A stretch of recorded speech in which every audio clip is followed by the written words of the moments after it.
Assalamualaikum warahmatullahi wabarakatuh. Terima kasih sudah berkunjung kembali di Gama Channel. Dan terima kasih bagi yang sudah subscribe. Bagi yang belum, saya tunggu subscribe-nya. Ya. Semoga kabar kita semuanya baik dan salam semangat. Kali ini saya ingin mengangkat satu materi yang dalam kehidupan sehari-hari kita sering mendengar, ya, yaitu tentang peluang suatu kejadian. Pernahkah kalian mendengar dari orang gitu ya, obrolan-obrolan sehari-hari tentang peluang? Misalnya ada yang mendengar peluang kamu masuk perusahaan itu adalah 50%, gitu ya, atau ada lagi peluangnya 1/2, gitu ya. Nah, kita akan belajar tentang peluang, bagaimana angka-angka tersebut dihasilkan gitu ya. 50% dari mana, 1/2 dari mana gitu ya. Bisa disebut peluang itu bagaimana caranya supaya angka-angka itu ada gitu ya.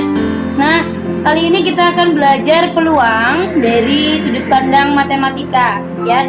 Langsung saja kita akan belajar tentang peluang suatu kejadian. Peluang suatu kejadian adalah perbandingan antara suatu dengan keseluruhan suatu kemungkinan kejadian, ya. Jadi ada suatu kejadian dibandingkan dengan seluruh kemungkinan kejadian, itu yang disebut dengan peluang. Ya, kita lihat notasinya dulu. Notasinya adalah PA. PA bukan bermakna negatif ya. PA di sini ngomongin tentang peluang. Seperti definisi tadi, peluang itu adalah perbandingan antara suatu kejadian dengan seluruh kemungkinan kejadian. Nah, ini dinotasikan dengan seperti ini. Untuk lebih jelasnya, kita harus tahu PA itu yang dimaksud kita adalah peluang kejadian A, ya, maksudnya peluang kejadian apa gitu ya.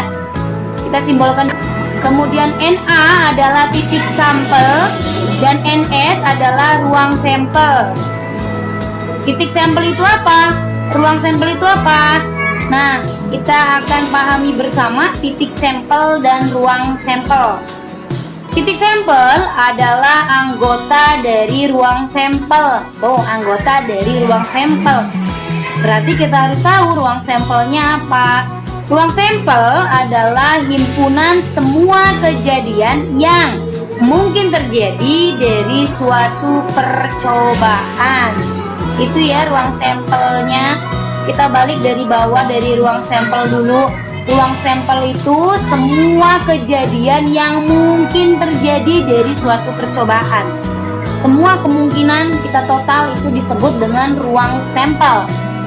Titik sampelnya itu anggota dari ruang sampel itu, anggota himpunan itu, ya.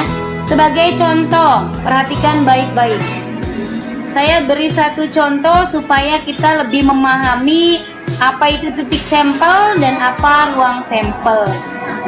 Di sini ruang sampel pelemparan sebuah dadu, ya, 1, 2, 3, 4, 5, 6, ya.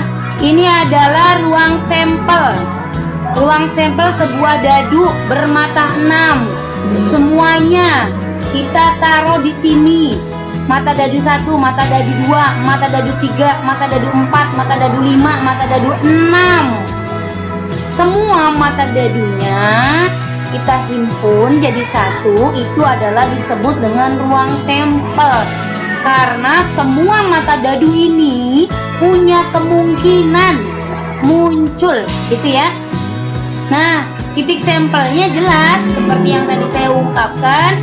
Titik sampelnya adalah 1, 2, 3, 4, 5, 6. Itu titik sampelnya. Semoga paham ya. Ini harus paham titik sampel dengan ruang sampel, karena kita mampu menentukan peluang itu ya. Inti pokoknya kita harus tahu titik sampel dan ruang sampel, karena peluang itu adalah perbandingan dari titik sampel berbanding ruang sampel, gitu ya. Oke, untuk lebih memahami kita ambil contoh. Saya angkat 3 contoh ya. Contoh yang pertama, jika sekeping uang logam dilempar, tentukan peluang munculnya gambar. Contoh yang kedua, saya angkat sebuah dadu jika dilempar, ya dadunya bermata 6, tentukan peluang munculnya mata dadu prima. Contoh yang ketiga kita bahas, jika 2 buah dadu dilempar, tentukan peluang munculnya mata dadu kembar. Nah, ketiga contoh ini mari disimak dengan saksama, dengan harapan kita dapat memahami tentang peluang, gitu ya. Langsung saja saya akan bahas. Nomor 1, jika sekeping uang logam dilempar, tentukan peluang munculnya gambar. Ya, seperti yang kita ketahui bersama, untuk suatu peluang kita harus tahu dulu titik sampelnya dan ruang sampelnya. Oke, kita selesaikan. Yang pertama, kita harus tahu rumusnya. Rumus peluang itu karena yang ditanya adalah tentukan peluang, maka kita harus menggunakan rumus peluang. Rumusnya adalah NA per NS. Oke, kita harus tahu dulu titik sampelnya atau NA itu 1 ya. Kenapa 1? Karena yang diminta adalah gambar. Dalam satu koin gambarnya ada 1 gitu ya. Berarti 1 gambar pada koin cuma 1. Kemudian NS itu ruang sampel. Ruang sampelnya karena semua kemungkinan dalam satu koin itu ada angka dan ada gambar, artinya ruang sampelnya ada 2, angka dan gambar. Ya, itu yang disebut dengan ruang sampel. Ketika kita sudah mengetahui titik sampel dan ruang sampel, kita tinggal substitusikan saja ke rumus peluang, ke PA gitu ya. Kita tuliskan kembali rumusnya, kemudian tinggal substitusi. NA-nya 1, NS-nya 2, maka selesai. Peluangnya adalah 1/2. Ya, ini jawabannya. Kita sudah mampu menentukan peluang munculnya gambar ketika sekeping uang logam dilempar ya. Oke, paham ya? Insya Allah gampang ya. Kemudian contoh yang kedua, tadi koin, sekarang dadu. Jika sebuah dadu bermata 4, tentukan peluang munculnya mata dadu prima. Ya, yang diminta mata dadu prima. Oke, kita selesaikan. NA-nya adalah 3. Kenapa 3? Karena coba perhatikan baik-baik, yang diminta adalah peluang munculnya mata dadu prima. Sebelum ke peluang, kita harus tahu dulu mata dadu primanya. Ya, mata dadu prima dalam dadu bermata 6. Ya, good. Angka 2 ya. Kemudian 3 dan 5. Berarti ada 3 mata prima. Ini yang disebut dengan titik sampelnya. Kemudian ruang sampelnya adalah yang ada di dadu tersebut. Mata dadunya kita ungkapkan semua. Berarti ada 6 ya. Mata dadu 1, 2, 3, 4, 5, 6. Semua mungkin muncul. Nah, semua kemungkinan pada satu dadu itu disebut dengan ruang sampel satu dadu gitu ya. Itu tinggal kita substitusi, maka PA NA adalah 3/6. Ini belum sederhana. Biasa matematika mencari yang paling sederhana. Kita sederhanakan menjadi 1/2. Berarti peluang munculnya mata dadu prima pada pelemparan sebuah dadu bermata 6 adalah 1/2. Itu ya, gampang kan? Kita sudah mampu menghitung peluang 1 koin yang dilempar dan 1 dadu yang dilempar, sudah mampu ya. Sekarang jawab soal nomor 3. Jika 2 buah dadu dilempar, tentukan peluang munculnya mata dadu kembar. Nah, contoh yang sebelumnya itu kita ngomongin 1 buah dadu ya yang dilempar. Sekarang ada 2 buah dadu. Bagaimana ruang sampelnya?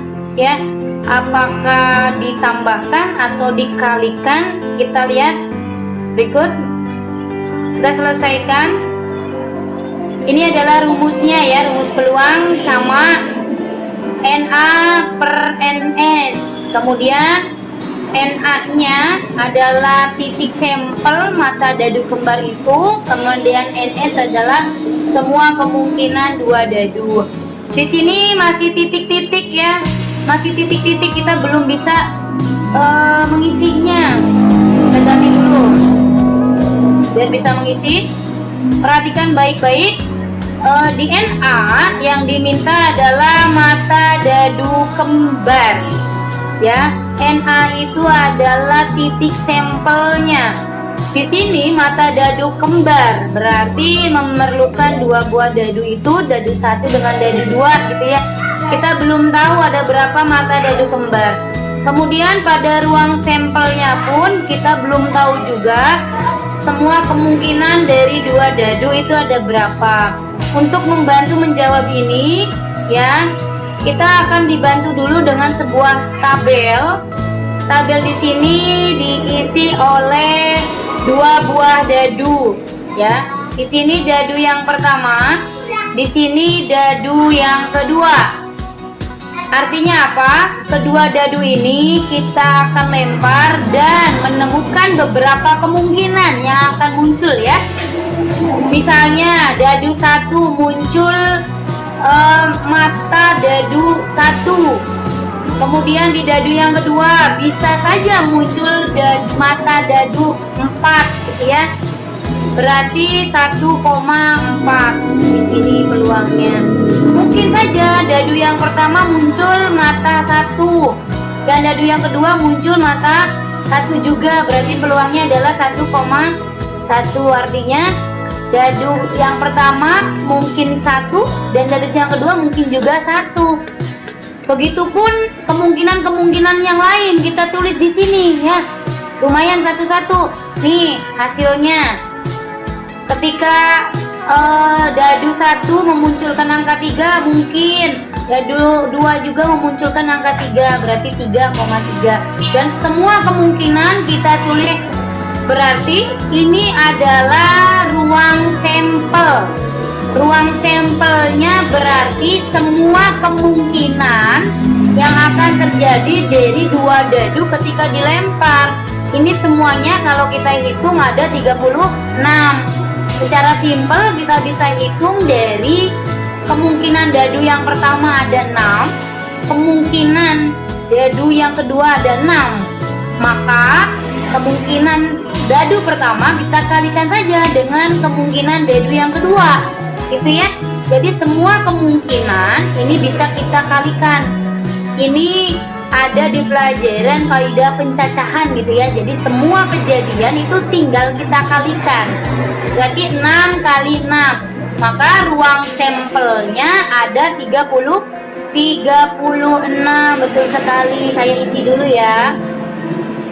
36. Sip.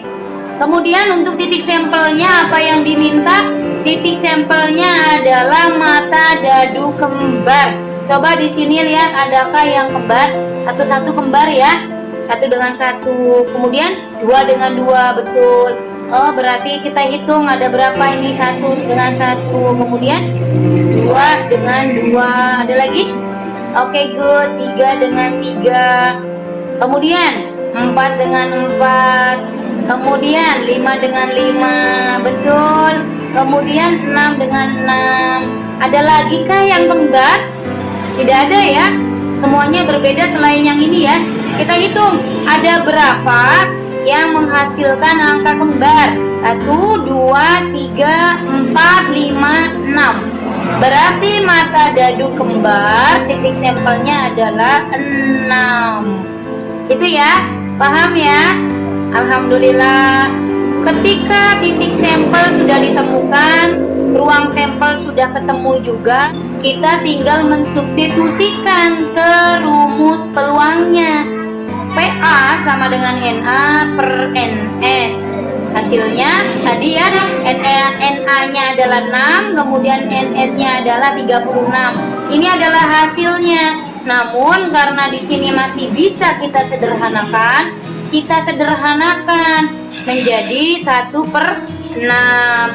Ya, ini adalah peluang dari dua dadu yang dilempar jika ingin muncul mata dadu kembar ya. Peluangnya adalah 1/6. Gitu. Dan ragat, semoga bermanfaat. Nahtatim bilhamdalah. Alhamdulillahirabbil alamin. Wassalamualaikum warahmatullahi wabarakatuh. Terima kasih.